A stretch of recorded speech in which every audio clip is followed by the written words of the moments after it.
Well, that was the worst, and I'm not kidding, the worst embarkation experience I have had in over 170 cruises. So let me walk you through what happened, why I'm saying that, and honestly, why I'm not really blaming the cruise ship for it. So I just got to Orlando and then over to Port Canaveral today. And so you all love to complain about Miami traffic and getting to Port Miami and how bad it is. You know what? Port Canaveral wasn't that much better. We were backed in stop and go traffic, a mile or two before the actual bridge to come over to Cape Canaveral, first of all. So that delayed us a little bit. Traffic getting into here, you've got three different ships that were using Terminal 10 today, the Adventure, Disney, and you have the MSC Grandiosa, which is where I came to. And it was taking a little while to get here. As we came around the circle to get dropped off, they literally stopped embarkation. Like they were not allowing people to be dropped off from their cars. You had the sheriff that parked his car, closed it off, and said, "We're good for right now." And look, when we were looking around, I saw that there was this massive line, and I was like, okay, something's not right here. Like, I don't know what's going on. Something's not right. And sure enough, the line was massive. So we sat on the bus waiting for about 30, 40 minutes before they opened up the drop-off line once again. And thank goodness for Blue Diamond status on here, because one of those perks is I can use the Yacht Club check-in. And so I got to avoid, luckily, the massive line. So this could have been actually a lot worse if I had to be in the massive line that was not the Yacht Club. But in this case, I was able to use the Yacht Club, got inside extremely quickly, like that was fast.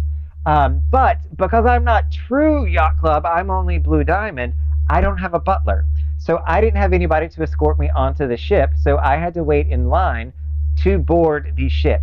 And so this is when I found out that they only had one gangway that was working. So I think this was actually a combination approach. And so the reason I don't necessarily blame them is I think that, first of all, this morning, if you only have one gangway that's running and you've got 5,000 some people that need to get off of here, it's going to take you a while. Like this would have been a lot worse if it would have happened on a Oasis class ship, Icon class ship, or even a world class ship with MSC.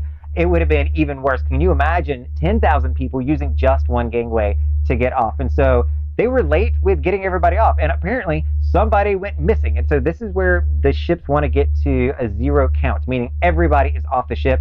If they haven't gotten everybody off, they cannot start bringing you on and embarking.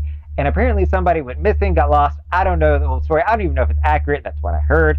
But anyway, I still had to wait now to get online because they started late to get us on.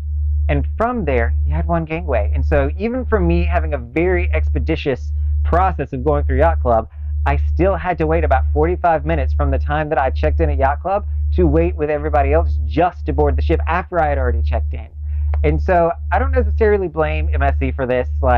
It's easy to do, and there's probably a lot of people that came onto the ship immediately annoyed with MSC, but I recognize that these things aren't normal. Look, like whatever ship parks here, if that gangway breaks, they're going to be in trouble. It's not necessarily MSC broke the gangway. Well, I don't know what actually happened to the gangway. Maybe they did break it, and I should be blaming them, but I don't know that, so I'm not jumping to the conclusion. But that would really mess any ship up. This is why they have two gangways, so that one of them can go down, and you still can operate one.